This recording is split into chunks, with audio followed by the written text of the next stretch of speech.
बड़ी खबर आ रही है बर्तानिया से। ब्रिटेन के पीएम ऋषि सुनक का बड़ा बयान आया है। ऋषि सुनक ने कहा कि भारतीय मूल और हिंदू होने का गर्व है। इस बात का इजहार वजीर आजम ऋषि सुनक ने किया है। भारत इस समय पीएम मोदी की अगुवाई में दुनिया का नेतृत्व कर रहा है। इंडियन आ चुके हैं। ऐसी क्या वजह है कि तमाम इंटरनेशनल ऑर्गेनाइजेशन में पाकिस्तानियों की बजाय इंडियंस को प्रायोरिटी दी जाती है? तो सारे मामलात से हमारी टॉप लीडरशिप इस सिचुएशन में ला ताल्लुक। भाई हम आपको पूरा सपोर्ट करेंगे। हम इंडियन, वो फख्र से बताता कि भाई मैं हिंदू हूँ, मैं इंडियन रीजन से ताल्लुक रखने वाला बंदा हूँ और मैं यहाँ पर ये काम करूँगा और आप लोग देखोगे। इतना फखरिया अल्फाज एक बंदा बोलता तो उसको अपने अंदर कॉन्फिडेंस तो होगा ना।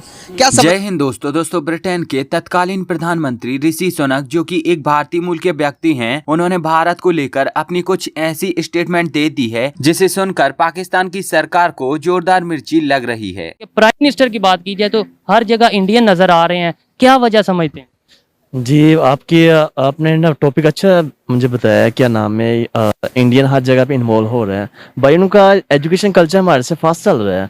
भाई वो मजहब में किसी में इन्वॉल्व नहीं हो रहे। भाई उनका डिपार्टमेंट किसी में इन्वॉल्व नहीं हो रहा। वो अपनी इकोनॉमी को डेवलप कर रहा है। वो भाई अपनी IT को डेवलप कर रहा है। वो भाई उनका अवेयरनेस हमारे से बहुत ज्यादा फास्ट चल रहा है। ठीक है, वजह हमारे इधर क्यों नहीं अवेयरनेस आती? हम क्यों नहीं मजहब के जो उनसे लड़ाइयाँ झगड़े हैं उनसे बाहर निकलते? हम क्यों नहीं अपने एजुकेशन सिस्टम को बेहतर करते? हम हमेशा उन्हीं की क्यों मिसाल देने पर मजबूर हो जाते हैं? भाई वो सेकुलर है। भाई हमारे अगर कोई आवाज उठाता है, जिस तरह लास्ट टाइम इमरान खान ने आवाज उठाई थी, उसके बाद वो लब्बैक बार उनसे पीछे लग गए थे। भाई इधर हर जमात अपने आप को इस्लाम को यूज कर रहे हैं, इस्लाम को यूज करते हैं। मुसलमान, मैं भी हूँ मुसलमान, आप भी हैं, आपको भी फख्र होगा, मुझे भी फख्र होगा मुसलमान होने पे। लेकिन जहाँ पे कंट्री की बात आती है, मुल्क की बात आती है, वहाँ पे हमें ये नहीं देखना चाहिए कि हमें अपने मजहब को जरा अपनी पर्सनल रख के मुल्क के फायदे के लिए सोचें। भाई इधर दरअसल G20 शिखर सम्मेलन में सम्मिलित होने से पहले ऋषि सुनक ने भारत को लेकर एक बहुत ही बड़ी स्टेटमेंट दे दी है, जिसमें उनका कहना है कि मुझे अपनी भारतीय जड़ों और मेरे भारतीय संबंधों पर बहुत ही ज्यादा गर्व है। ऋषि सुनक का कहना था कि जैसा कि आप लोग जानते ही हो कि मेरी पत्नी एक भारतीय व्यक्ति है और मैं भी एक हिंदू भारतीय मूल का व्यक्ति हूँ, और हिंदू होने का अर्थ होता है कि भारत और भारत के लोगों के साथ आपका हमेशा जुड़ाव रहेगा। उनका ये भी कहना था कि मेरे ब्रिटेन का प्रधानमंत्री बनने पर भारतीय लोगों की प्रतिक्रिया बहुत ही ज्यादा जबरदस्त और बहुत ही ज्यादा स्नेहपूर्ण थी।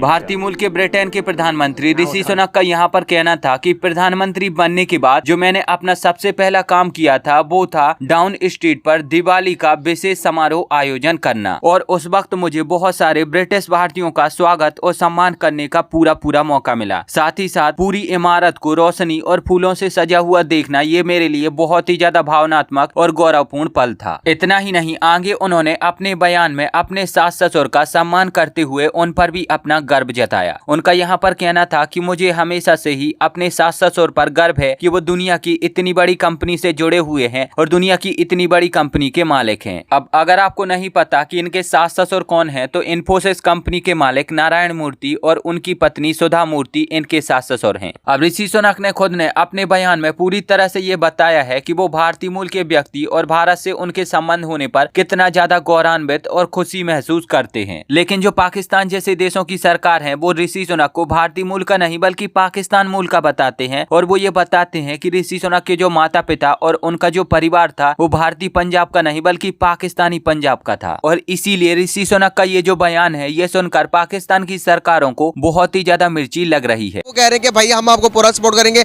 हम इंडियन, वो फख्र से बताता कि भाई मैं हिंदू हूँ, मैं इंडियन रीजन से ताल्लुक रखने वाला बंदा हूँ और मैं यहाँ पर ये काम करूंगा और आप लोग देखोगे। इतना फखरिया अल्फाज एक बंदा बोलता तो उसको अपने अंदर कॉन्फिडेंस तो होगा ना। क्या समझते हैं? क्या यार इंडिया को बेनिफिट होता है, होगा, यकीनन होगा। वो इंडिया का है और बंदा जहाँ से ताल्लुक़ रखता है वो उसके पास दिल के पास होता है वो मुल्क। तो अगर वो पाकिस्तानी होगा तो पाकिस्तान का ख्याल रखेगा, वो इंडिया से है तो इंडिया का डेफिनेटली ख्याल रखेगा और उसे रखना भी चाहिए। तो ये तो सुन्नत भी है कि आप सल्लल्लाहु अलैहि वसल्लम को मक्का से बड़ा प्यार था, वतन से मोहब्बत, हुब्बुल वतनी तो सुन्नत है, तो इसमें तो कोई शक ही नहीं है। तो अगर अंग्रेज़ों ने 200 साल हम पे हुकूमत की है तो एट दैट टाइम वो हमसे बेहतर थे। हम गफलत में थे तो उन्होंने करनी थी हुकूमत। जिस वक्त जो एक्टिव होता है वो दूसरे लोगों पे हुकूमत करता है, तब अंग्रेज़ थे। अगर अब इंडिया से एक बंदा है, उसने मेहनत की है, तो ये तो मेहनत की अजमत है, ये सारा कुछ और कुछ नहीं है। आपकी कोई राय है इस पे कि भाई ने जो कह दिया उस पर? ऐसा है ना कि मतलब देखें, अगर वो बंदा इंडिया से है या पाकिस्तान से, वो मैटर नहीं करता। वो मतलब एशियन है, लेकिन अगर वो इस चीज़ के अहल है तो बाकी लोगों के लिए भी उसको देख तो एक सीए के स्टूडेंट होने के नाते आपको पता होगा कि इंडिया वर्ल्ड की 5th लार्जेस्ट इकोनॉमी बन गया है यूके को बीट करने के बाद, और बहुत सारी चीज़ें जो अचीवमेंट हासिल कर रहा है। उसके 5G लॉन्च कर दिया, टेक्नोलॉजी में इस कदर एडवांस होता जा रहा है इंडिया। क्या लगता है कि किधर जाने का क्या किस रेस में लग गया इंडिया? कि पढ़ने वाले पढ़े लिखे बहुत कम मिलते हैं। आप देखें ना, अगर पाकिस्तान और इंडिया का कंपैरिजन करते हैं, अभी तक आपने बताया पाकिस्तान कोई भी बड़े ओहदे पे लगा हो, किसी इंस्टीट्यूट में, किसी गूगल में, ट्विटर में, किसी जगह पे पाकिस्तानी कोई आपको बड़ा ओहदे पे क्यों नहीं नज़र आया अभी तक?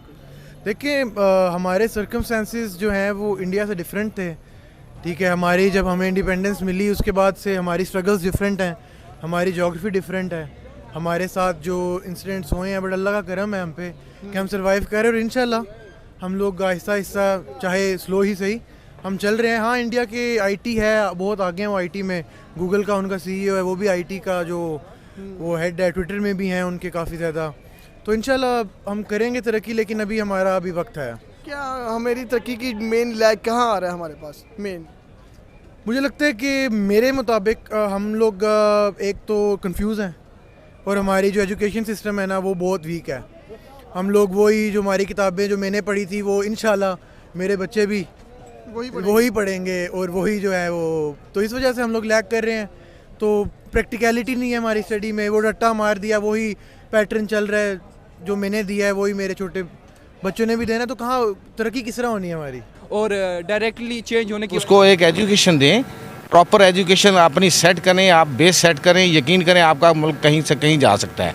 सबसे पहले तो आप सियासतदानों पे नज़र रखें, देखिए जिनको अलफ़बे नहीं आती, जो कानून की असम्बली में बैठते हैं, कानून नाम की चीज़ उनको पता नहीं होता, वो लोग कानून बना रहे हैं जिनको कानून की समझ ही नहीं है। जो देते आप एजुकेशन में देखें, बजट में आप एजुकेशन पे कितनी तवज्जो देते हैं, एजुकेशन में आप देखें बजट में कितना 2% से ज़्यादा कभी रखा नहीं है।